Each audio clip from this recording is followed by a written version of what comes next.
ফিসি দিয়েছো যদি আকিতা দিয়া জানি যদি বুঝছি গাইল দিয়ে একদম ছেঁচে নিয়েছেন ছেঁচে যাকে মৌলভীবাজারের আশেপাশে গাইস চারদিকে কিন্তু বন্যা পরিস্থিতিটা কিন্তু গাইস ভয়াবহ রূপ ধারণ করেছে। ও কথাই বলে না গাইস, কারণ হচ্ছে কথা বললে কিন্তু অন্যমনস্ক হয়ে যাবে। এটা কিন্তু পায়ের অনেক ব্যথা গাইস, যার কারণে হাঁটা চলাফেরা করতে একটু কষ্ট হয়ে যায়। বুঝতে পারতেছি না গাইস কি হবে 2018-তে যে। Hello guys, welcome to my new blog. কেমন আছেন আপনারা সবাই? আই হোপ আপনারা সবাই ভালো আছেন, আমিও ভালো আছি। আজকে তো অনেক ইন্টারেস্টিং হতে চলছে, আপনারা অবশ্যই ভিডিওটি স্কিপ না করে ভিডিওর শেষ অবধি সাথে থাকবেন। আর গাইস, আপনারা এখন পর্যন্ত যারা আমার চ্যানেলটিকে সাবস্ক্রাইব করেননি, অবশ্যই ভিডিওতে লাইক কমেন্ট করে চ্যানেলটিকে সাবস্ক্রাইব করে আমার সাথে থাকবেন। গাইস, গত 3 দিন যাবত আমি কিন্তু জিমটা স্কিপ করে যাচ্ছি, কারণ হচ্ছে গাইস ঈদের বন্ধ চলছে, বিদায় জিমটা স্কিপ করতে হচ্ছে। আর গাইস, সকালবেলা প্রচন্ড বৃষ্টি হচ্ছে এই কয়েকদিন থেকে, যার কারণে আমি কার্ডিও করতে যেতে পারছি না। মানে পার্কে যে আমি দৌড়তে যাই, দৌড়তেও আমি যেতে পারছি না। যাই হোক, আজকে শার্টটা আমি রেডি হয়ে নিলাম। আর আজকে হচ্ছে গাইস আবার একাদশী, মায়ের থেকে একাদশী প্রসাদ আমাকে দিয়েছেন। দেখুন, একাদশী প্রসাদটা দিয়ে আজকে ব্রেকফাস্ট করবো। প্রসাদে আছে কলা, আম, তারপর হচ্ছে কাঁঠাল। এগুলোই হচ্ছে আজকে ব্রেকফাস্ট। আর দেখাই ঘরে কে কি করছেন।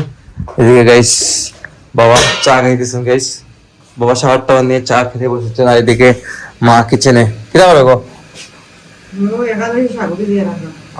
গাইস আজকে তো একাদশী বিদায় গাইস। দেখুন মা সাগুগুলা ভিজিয়ে রাখছেন। আমরা কিন্তু গাইস একাদশীর সময় এই সাগুগুলা খাই। এটা হচ্ছে গাইস ইসকনের সাগু, এটা সচরাচর মার্কেটে পাওয়া যায় না। এটা ইসকন গোবিন্দাস থেকে নিতে হয় ইসকনের মাধ্যমে। এদিকে মা দেখুন একাদশীর জন্য বাদাম সিদ্ধ করছেন, এদিকে মিষ্টি আলু সিদ্ধ করছেন। এগুলো হচ্ছে গাইস আমাদের একাদশীর খাবার। যাই হোক, মা মায়ের কাজ করছে না, এদিকে স্বাক্ষর পড়ছে বসে। স্বাক্ষরকে দেখাচ্ছি না গাইস, ওকে দেখালে ও কিন্তু আবার রাগ করে। আমি এখন ব্রেকফাস্টটা সারবো, ব্রেকফাস্টটা সেরে দেখি যেতে হবে দোকানের দিকে। দোকান কিন্তু গাইস এখন পর্যন্ত খোলা হয় নাই, কারণ প্রচন্ড বৃষ্টি হচ্ছে সকাল থেকে, যার কারণে দোকানে কেউ আসতে পারেনি। আমাদের মার্কেটটা পুরোটাই বন্ধ আছে। তো গাইস এখন আসলাম দোকানে, আর আজকে গাইস অনেক লেটে আমাদের দোকানটা খোলা হয়েছে। দেখুন গাইস বাইরের কি অবস্থা, ওয়েদার কিন্তু গাইস খুবই খারাপ। এই দেখুন, আমি আপনাদেরকে বাইরের দৃশ্যটা দেখিয়ে দিই। এই দেখুন চারদিকটা কিন্তু ম্যাক্সিমাম দোকানপাটি গাইস বন্ধ আছে, আর প্রচন্ড বৃষ্টি হচ্ছে বাইরে। হোক, আর গাইস বৃষ্টি কিন্তু থামার নামগন্ধ নেই। সকাল 6টা থেকে কিন্তু বৃষ্টি স্টিল নাও হয়ে যাচ্ছে। গতকালকে রাত্রেও কিন্তু ভালোই ছিল, গতকালকে দিনে আবার বৃষ্টি হয়েছিল। তো এখন পর্যন্ত বৃষ্টি হয়ে যাচ্ছে। কখন বৃষ্টি থামবে গাইস তা জানি না গাইস। যাই হোক, কিছুক্ষণ দোকানে থাকবো, তারপর যাবো আবার বাসায়। আজকে কিন্তু গাইস একাদশী, তো একাদশীর খাওয়া দাওয়া করতে হবে অলরেডি। এখন কিন্তু গাইস 2:30টা বেজে গেছে, এই মাত্র আমাদের দোকানটা খোলা হলো। যাই হোক, কিছুক্ষণ বসি এখন দোকানে।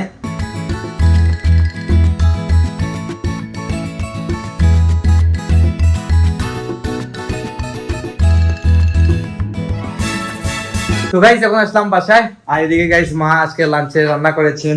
দেখুন একাদশীর খিচুড়ি, এটা হচ্ছে সাবুদানা দিয়ে, আলু দিয়ে, বাদাম দিয়ে খিচুড়ি তৈরি করেছেন নাকি? দেখো ভুনা খিচুড়ি, এটাকে ভুনা খিচুড়ি বলে। তবে খেতে কিন্তু গাইস খুবই মজাদার। আমাদের 2 ভাইয়ের জন্য নেওয়া হয়েছে।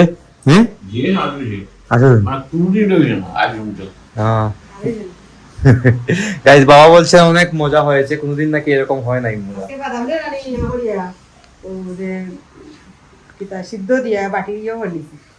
বাটি লইছো? হ্যাঁ ফিসি লইছো যদি আকিতা দিয়া জানি যদি বুঝছি। এটারে কি দাঁড়ানি হয় এটারে?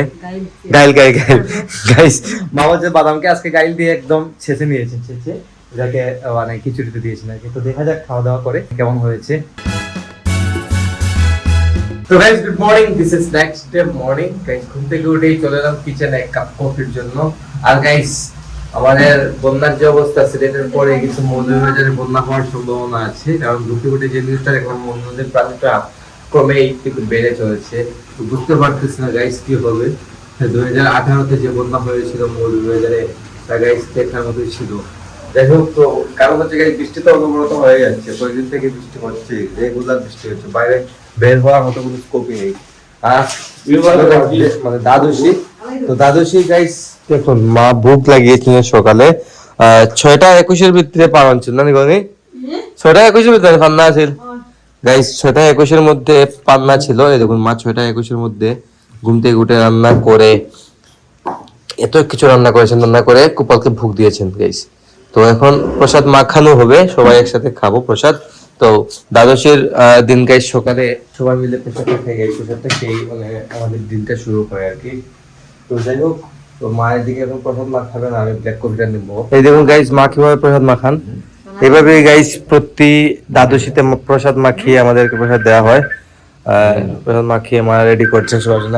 কল আসছে গাইস, কে কল দিয়েছে দেখে আসি। ও ফুলমাসি, কল্পনা সেন, ফুলমাসি কল দিয়েছে। আমার মাসি কল করেছেন আর মায়ের দিকে রেডি করছেন, দেখে আমার জন্য আমার লাগে নিলাও তোরা। তো গাইস আমি যে সকালে দোকানে গিয়েছিলাম আর এখন আসলাম, অলরেডি লাঞ্চ আওয়ার হয়ে গেছে গাইস। সকালে ব্রেকফাস্টটা করে আমি দোকানে গিয়েছিলাম আর এসে দিয়ে বাসায় সবাই ঘুমিয়ে পড়েছিলেন। দেখাই আমি ঘুরে কে কি করছেন। দিকে প্রথমে স্বাক্ষর, এদিন গাইস স্বাক্ষর কিছুক্ষণ ঘুমিয়েছিল আর এখন এসে বসছে গাইস। আর এই দেখুন অনেকগুলা বই নিয়ে গাইস ও পড়তে বসে প্রতিদিন, সামনে ওর এক্সাম, আপনারা সেটা জানেন। মানে ভাইয়া এখন এক্সামের প্রিপারেশন ঠিক আছে নি, ভালো তো গাইস? ও কথাই বলে না গাইস, কারণ হচ্ছে কথা বললে কিন্তু অন্যমনস্ক হয়ে যাবে, এদের কথা বলছে না। আর এদিকে দেখুন মাকে থেকে তাকো ঘুমিয়েছে না হ্যাঁ গাইস, মা আরামসে একটা ঘুম দিয়েছেন গাইস। কারণ হচ্ছে আজকে সকালেই মা রান্না বাড়া কমপ্লিট করে নিয়েছিলেন বিদায়, আর কোনো টেনশন ছিল না, মা একটু ঘুমাতে পেরেছেন আজকে। তো তোমার খাওয়া বেদনা কমছে খাওয়া বেদনা কমছে গাইস? মায়ের কিন্তু পায়ের অনেক ব্যথা গাইস, যার কারণে হাঁটা চলাফেরা করতে একটু কষ্ট হয়ে যায়। ওষুধ চলছে কিন্তু কন্টিনিউ, হোমিওপ্যাথিক ওষুধটা আনছেন আর কি। যাই হোক অনেকক্ষণ ঘুমিয়েছিলেন। আর গাইস কন্টিনিউয়াসলি বৃষ্টি হয়ে যাচ্ছে গাইস, কন্টিনিউয়াস। মৌলভীবাজারের আশেপাশে গাইস চারদিকে কিন্তু বন্যা পরিস্থিতিটা কিন্তু গাইস ভয়াবহ রূপ ধারণ করেছে। যদিও গাইস এখন পর্যন্ত আমাদের শহরের অবস্থাটা মোটামুটি ভালো আছে, বাইরে কিন্তু বের হতেই পারছি না এরকম অবস্থা। জাস্ট ছাতা নিয়ে দোকানে যাই আর বাসায় আসি, এতটুকুই চলছে আমাদের। যাই হোক, তো অলরেডি এখন লাঞ্চ আওয়ার হয়ে গেছে, লাঞ্চ করবো। লাঞ্চটা তো গাইস দেখানোর কিছুই নেই, মা সকালে রান্না করেছিলেন আর সকালে যা ঠাকুরকে ভোগ দিয়েছিলেন তাই আজকে খাওয়া হবে আর কি লাঞ্চে।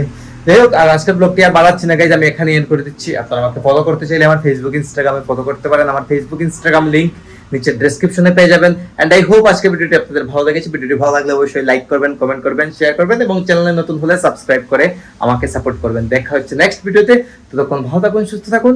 Thank you so much for watching.